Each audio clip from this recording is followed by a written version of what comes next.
Toute la liturgie de ce soir, les lectures et l'évangile que nous venons d'entendre, nous plonge véritablement au cœur de notre foi.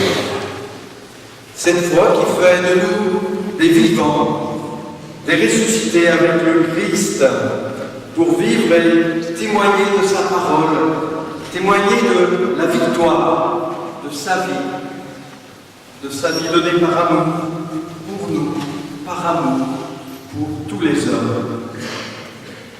Cette foi qui est au cœur de notre rassemblement, bien, nous la recevons d'abord de ces premiers témoins de l'Évangile, de ces femmes qui furent les premières au tombeau.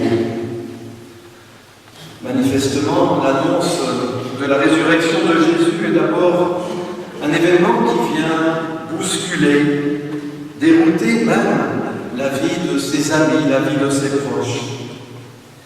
Personne, ni les femmes, ni les apôtres, un peu plus tard, ne s'attendent à un tel événement qui se retrouve face à un tombeau vide.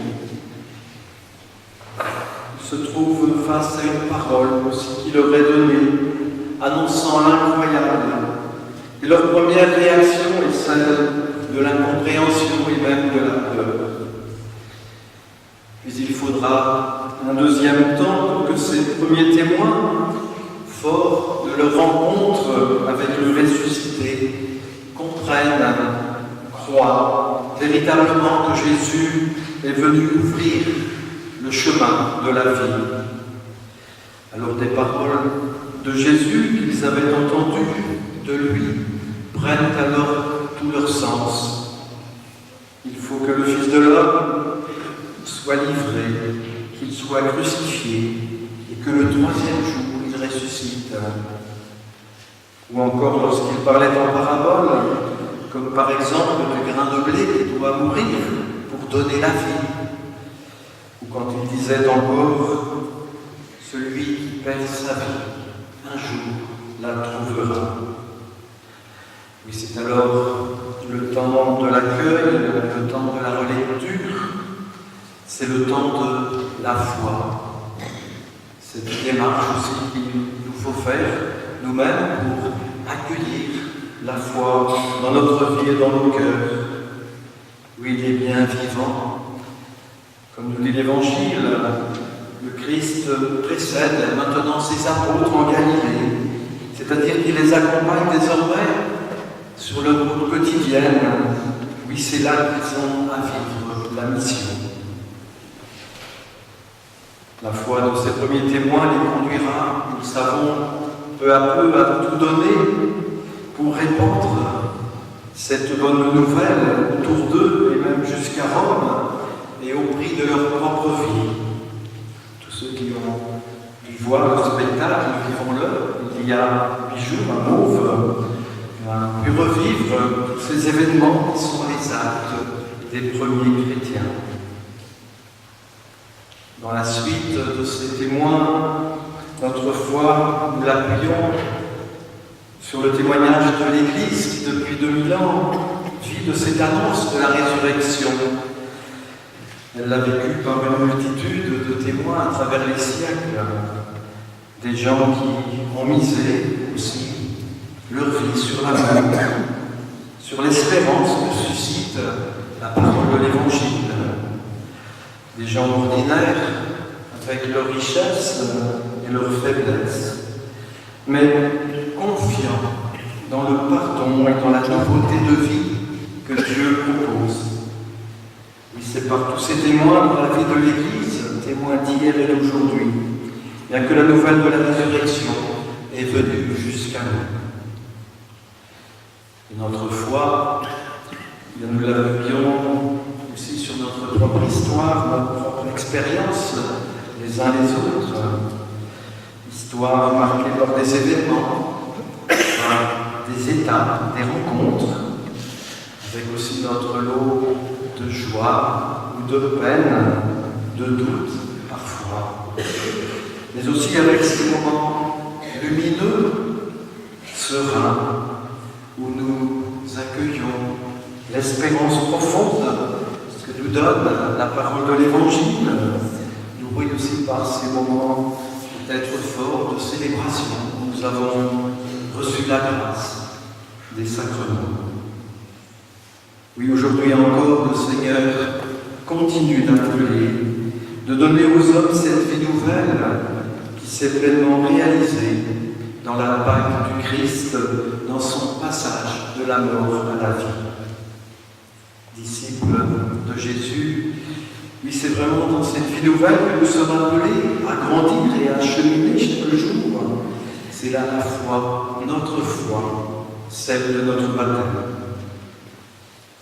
Dans le baptême, nous disait saint Paul tout à l'heure, nous sommes morts au péché et vivants pour Dieu en Jésus-Christ. Et par le baptême, Dieu nous donne son esprit, sa force, cette force d'aimer, pour que nous suivions le Christ dans son combat pour la vie, contre le mal, contre la haine, contre l'égoïsme aussi dans nous-mêmes, tous ceux qui, d'une façon ou d'une autre, sont autant de formes de mort dans notre vie et dans la vie du monde. Et en accueillant en nous son amour, le Christ nous entraîne avec lui dans sa victoire sur la mort. Il nous fait vivre déjà chaque jour en ressuscité. Et notre baptême en nous est le signe de cette vie nouvelle que Dieu met en chacun. Baptême qui pour chacun de nous est toujours à renouveler dans la foi, dans l'amour de Dieu, dans l'amour de nos frères. Oui, c'est une joie pour nous ce soir d'entourer une adulte, d'entourer Sophie, toi qui te prépares depuis quelque temps à recevoir le baptême. Comme toi, Sophie, ce soir, c'est un peu plus de 60 adultes qui sont baptisés dans le diocèse. Et notre évêque, le Père Jean, rappelait récemment combien il était marqué par la diversité de toutes ces histoires, de tous ces cheminements personnels, par la singularité de chacun, pour recevoir, cheminer vers le baptême. Oui, chacune de nos vies est marquée par des événements, marquée par des rencontres avec des témoins.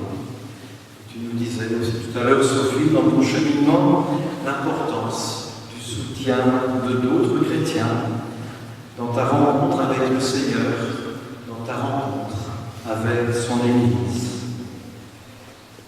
Oui, les démarches de catéchumène vers le baptême nous invitent tous à nous ressourcer toujours dans la foi, dans la mission de l'Évangile, pour être fidèles à notre propre baptême. C'est aujourd'hui et chaque jour que Dieu nous appelle chacun, chacune, par notre don, pour être des vivants à son image, pour être des témoins de sa présence dans ce monde. Et pour vivre notre baptême au cœur du monde, oui, l'Église a besoin du témoignage de tous. Cela nous appelle vraiment à vivre en communauté toujours plus fraternelle, plus attentive à tous, et particulièrement aux plus humbles, à ceux qui souffrent, qui se sentent isolés, oubliés. Communauté fraternelle, c'est l'expérience aussi qu'un certain nombre d'entre nous ont cherché à vivre au cours de ce carême, en se retrouvant entre chrétiens d'un même quartier. Et cela a permis de mieux se connaître, de partager notre foi, partager notre désir de nous entraider à vivre la mission. À la lumière des paroles encourageantes de notre pape François, lui qui nous invite à rayonner de la joie de l'Évangile, à témoigner résolument de notre espérance dans un monde où tant de personnes sont en quête de sens, de bonheur profond. C'est fort de tout ce chemin parcouru au cours du carême que nous rappelle aussi cette croix. Bien, c'est avec tout ce chemin qui nous conduit ce soir vers Pâques, bien que nous sommes heureux de nous replonger à la source de notre foi, de nous replonger dans les eaux de notre baptême. Et comme pour Sophie, qui va être baptisée, bien que le Seigneur renouvelle et renforce notre foi, notre espérance, qu'il nous fasse passer avec lui de la mort à la vie, de la peur et du doute à la confiance, à la joie de témoigner de son amour au cœur du monde. Amen.